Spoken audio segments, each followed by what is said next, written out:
A slap in the face. 10 times Democrat politicians blew off their own coronavirus restrictions. It was a setup, Nancy Pelosi secret blowout. House Speaker Nancy Pelosi, DCA, sparked outrage when footage emerged Tuesday depicting her getting her hair done at a salon that has been shuttered for 6 months under San Francisco's strict coronavirus restrictions. Shortly thereafter, she was on MSNBC claiming President Donald Trump slapped science right in the face by holding a convention at the White House without mask and social distancing. The salon owner, Erica Cayos, told Fox News it was a slap in the face that she went in, that she feels that she can just go in and get her stuff done while no one else can go in, and I can't work. She added that she can't believe Pelosi was not wearing a mask. In response, Pelosi deflected and blamed the salon owner for the incidents, saying, "I take responsibility for trusting the word of a neighborhood salon that I have been to over the years many times, and that when they said, well, we're not able to accommodate people one person at a time, and that we can set up that time, I trusted that. As it turns out, it was a setup, so I take responsibility for falling for a setup," she added. On Wednesday, Cayos denied Pelosi's accusations to Fox News host Tucker Carlson and described the incident as hurtful, given that her business has been devastated by the lockdown restrictions and will likely never recover. 2. I'm the public face, Lori Lightfoot's bald hair day. Pelosi was not the first politician to wade into charges of coronavirus hypocrisy after getting her hair done. In April, Chicago's Democrat Mayor Lori Lightfoot had to defend herself after a hairstylist revealed on social media that she had given Lightfoot a haircut. For most people, such an activity would have been a violation of the mayor's own stay-at-home orders, which deemed not just haircut non-essentials, but also long outdoor jogs and bike rides. When reporters asked her about why she was able to get a haircut when everyone else in her city was not, Lightfoot deflected by claiming that Chicagoans don't care about things as inconsequential as her hair. I think what really people want to talk about is we're talking about people dying here. We're talking about significant health disparities. I think that is what people care about the most, Lightfoot said. The woman who cut my hair had a mask and gloves on, and so we are. I am practicing what I am preaching, she further explained, suggesting that her position as the mayor necessitated the trim. I am the public face of the city. I am on a national media and I'm out in the public eye. I take my personal hygiene very seriously. As I said, I felt like I needed to have my hair cut. I'm not able to do that myself, so I got a haircut. You want to talk more about that? Lightfoot was also criticized for banning protests around her own house after rioters wreaked havoc in her city, including along its famed Magnificent Mile. In a tweet, Chicago Mayor Lori Lightfoot, we will fine churches $500 if they don't follow our rules. Also, Mayor Lightfoot, I'm an important person and needed a haircut. 3. I'm not going to run away. Gov. J.B. Pritzker marches with Juneteenth protesters as family escapes to Florida escape. Democratic Illinois Governor J.B. Pritzker lockdown was particularly strict, leading him to clash with a downstate judge, as well as with police, who refused to arrest individuals in violations of the emergency orders he pushed through in May. His edict threatened fines, misdemeanor charges, and imprisonment for businesses that define his shutdown mandate. Pritzker eventually backed down. As the Daily Wire reported, several Illinois churches also sued Pritzker after his 5-point coronavirus plan potentially shut down religious services of more than 50 people until 2021 or until a vaccine is found. Pritzker was met with intense criticism from Republicans, therefore, when photographs emerged that showed him marching in Chicago with large crowds to commemorate Juneteenth, when outdoor gatherings were limited to less than 10 people, according to NBC Chicago. The governor flaunting his disregard for his own rules as a slap of the face to every Illinoisan who has been diligently following them. State GOP spokesman Joe Hackler told the Chicago Tribune. Regarding the charges of hypocrisy, Pritzker stressed the importance of resisting systematic racism, adding, I go places and it's very difficult to get socially distant when an awful lot of people show up, and I'm not going to run away. During an April 30th press conference, billionaire Pritzker lost his cool when a reporter asked him why his wife and children had scuttled off his family to a $12 million Esquarterian estate in Florida, where stay-at-home orders were less onerous than in Illinois. Well, first of all, I want to say that in politics, it is used to be that way kept. Well, first of all, I want to say that in politics, it used to be that we kept our families out of it, Pritzker responded. My official duties have nothing to do with my family, so I'm not going to answer the question. It's inappropriate, and I find it reprehensible, honestly, that reporter wrote a story about it. Number 4, I felt it was an important moment, Governor Gretchen Whitmer. Across Lake Michigan from Pretner Strait, Democratic Commissioner Governor Gretchen Whitmer condemned protests against her administration, but changed her tune regarding the protests that erupted in the wake of George Floyd's death. In April, Michiganders stormed the state capitol in Lansing to dissent Whitmer's stay-at-home orders, which kept life-sustaining abortion clinics open, while forbidding things such as professional lawn care or traveling to a family member's house. In response, Whitmer slammed the protests, suggesting they were racist, and threatened to extend the orders of even longer. Little more than a month later, Whitmer, whose coronavirus response has been riddled with allegations of scandal and hypocrisy, marched in close quarters with protesters yelling, "Hands up, don't shoot." Maintaining that ample hand sanitizers was present at the march, Whitmer said, I felt it was an important moment to show my support and show a unified leadership out of the executive office of the governor, and so the lieutenant governor and I joined. In a tweet, Jen Shans tweets, Governor Whitmer, Lieutenant Jill Christ, and Bishop Charles Ellis lead a group of marchers in Detroit honoring the life of George Floyd.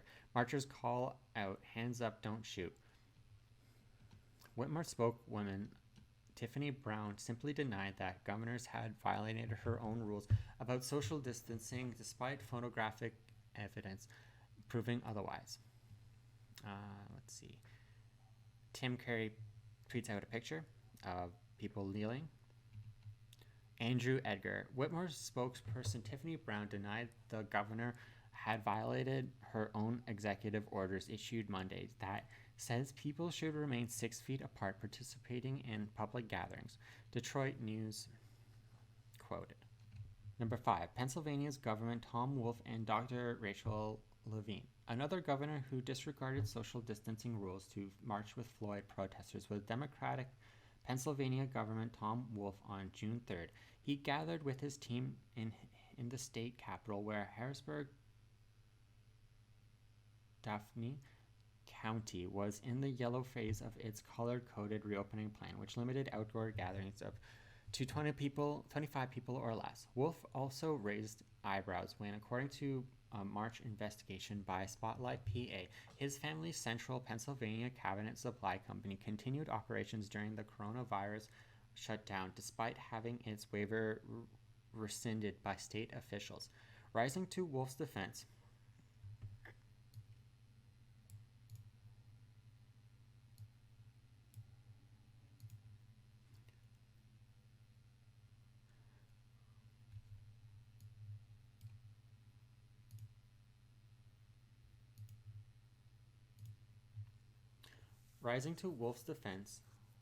was his transgender health secretary, Dr. Rachel Levine, who drew scrutiny for removing her mother out of personal care home as the coronavirus was devastating elderly populations, regarding why Wolf marching with hundreds of protesters was acceptable. Levine said in part, there are obviously significant social issues that are present, that people feel that they need to have a voice, and so the governor is always supportive of that and is participating. Levine stroked outraged even Democratic state lawmakers when Pittsburgh NBC affiliate WPIX uncovered legal documents showing that Levine had come to a confidential statement agreement with a car show in Harrisburg that allowed them to get around the lockdown, citing it as an ongoing legal issues. Levine refused repeated opportunities to explain why tens of thousands were allowed to shuffle through the card show 4-day event during a time when outdoor gatherings were limited to 250 people or less. Chris Stigall tweets, PA Health Secretary won't allow the state to reopen or people to gather, and the government who said businesses that disobey are cowards as he marches in protest himself actually tries to legitimize limitless protests in the street while standing by restrictions. Number 6. Understanding that frustration, Philly Mayor Jim Kennedy gets caught in eating in a restaurant. Another Pennsylvania politician who got caught was Philadelphia's Democrat Mayor Jim Kennedy, who took heat last week when someone sneaked a photo of him eating in a Maryland restaurant without a mask, despite the fact that indoor dining is forbidden in his own city. After he was savaged by Philly residents online, Kennedy issued a statement saying, I know some are upset that I dined indoors at a restaurant in Maryland yesterday. I felt the risk was low because the county I visited and had fewer than 800 COVID-19 cases compared to the 33,000 cases in Philadelphia. Regardless, I understand the frustration. Restaurant owners are among the hardest hit by the pandemic. I'm sorry if my decision hurt those who've worked to keep their businesses going under difficult circumstances. Looking forward to reopen indoor dining soon and visiting my favorite spots. Kennedy's office pointed out to a local CBS affiliate that he was patronizing a restaurant owned by a friend of his. Jim Kennedy tweets, I know some are upset that I dined indoors at a restaurant in Maryland yesterday. I felt the risk was low because the county I visited had fewer than 800 COVID-19 cases compared to over 33,000 cases in Philadelphia. Regardless, I understand the frustration. He continues, restaurant owners are among the hardest hit by the pandemic. I'm sorry if my decision hurt those who've worked to keep their businesses going under difficult circumstances. Looking forward to reopening indoor dining soon and visiting my favorite spots. 7. We messed up. Governor Andrew Cuomo. Among with the flack he has taken for forcing nursing homes to take in coronavirus patients, Democratic New York Governor Andrew Cuomo has also been accused of hypocrisy for other aspects of his coronavirus response. In late June, Cuomo issued a mandatory 2-week quarantine to travelers from certain states, despite threatening in March to sue Rhode Island for having done the same to New Yorkers. Violators were threatened with fines up to $10,000. New York State Senate Majority Leader Rob Ortt told the Democratic Chronicle that such orders were hypocritical, adding, this draconian policy means anyone traveling for a business conference to state on his list will be forced into quarantine, and anyone who has already made vacation plans will too. The quarantine rules apparently did not apply to Cuomo himself, who traveled to Georgia in July to deliver PPE and meet with Savannah Democrat Mayor Van Johnson. Georgia was among the list of states from which travelers were required to quarantine because of its high risk, but Cuomo nevertheless had his mask off during his meeting with Johnson, elbow bumping even hugging him. We messed up, Cuomo said. When later confronted about the maskless elbow bump, I mean, yeah, we messed up. I mean, no big deal. In this case, regardless why he didn't self quarantine after the trip to a hotspot, Cuomo said he's exempt as an essential worker, according to Syracuse.com. Though not an elected official, the governor's brother, CNN host Chris Cuomo, made headlines in April when he got into an argument with a bicyclist who asked him why he was outside without a mask despite having the coronavirus. He Number 8. He wanted to check Governor Ralph Northam. Governor Democratic Virginia Governor Ralph Northam was also caught without a mask during a May visit to Virginia Beach. In a statement to NBC 12, Northam's office said the governor has repeatedly encouraged wearing face coverings inside when social distancing is impossible. He was outside today and not expecting to be within 6 feet of anyone. Henry Graff tweets, just in, statement from Governor VA on not wearing a mask today while in Virginia Beach. The governor has repeatedly encouraged wearing face coverings inside or when social distancing is impossible. He was outside today and was not expecting to be in 6 feet of anyone. He also added that he was there because he wanted to check beach enforcement to make sure that they were following the rules, which they were largely. Henry Graff continues to tweet, more Governor VA office says he wanted to check on beach enforcement to make sure that they were following the rules, which they were largely. Number 9. Government activity is essential if federal lawmakers exempt from D.C. mayor quarantine orders. When late Representative John Lewis, DGA, died in July, his funeral spanned several days and culminated at a service in Atlanta Eben Iser Baptist Church, where Martin Luther King Jr. had served as a co-pastor with his father, according to metrics laid down 3 days later. Earlier, in an executive order from District Mayor Muriel Bowser, anyone traveling for non-essential reasons to a high-risk hot spot like Georgia had to self-quarantine for 2 weeks upon returning to Washington, D.C. The federal lawmakers, who were crammed into a crowded pews to listen to eulogies from former presidents, however, were exempt from Bowser's mandate. Bowser's press secretary, Susan Castillo, characterized the ceremony as essential government activity, telling Just the News, government activity is essential, and the capital of the United States is exempt from the mayor's order. Members of Congress were also exempt from Bowser's edict that requires D.C. residents to wear masks not only in public indoor spaces, but even outside if they are likely to come into contact with another person, such as being within 6 feet of another person for more than a fleeting time. Number 10.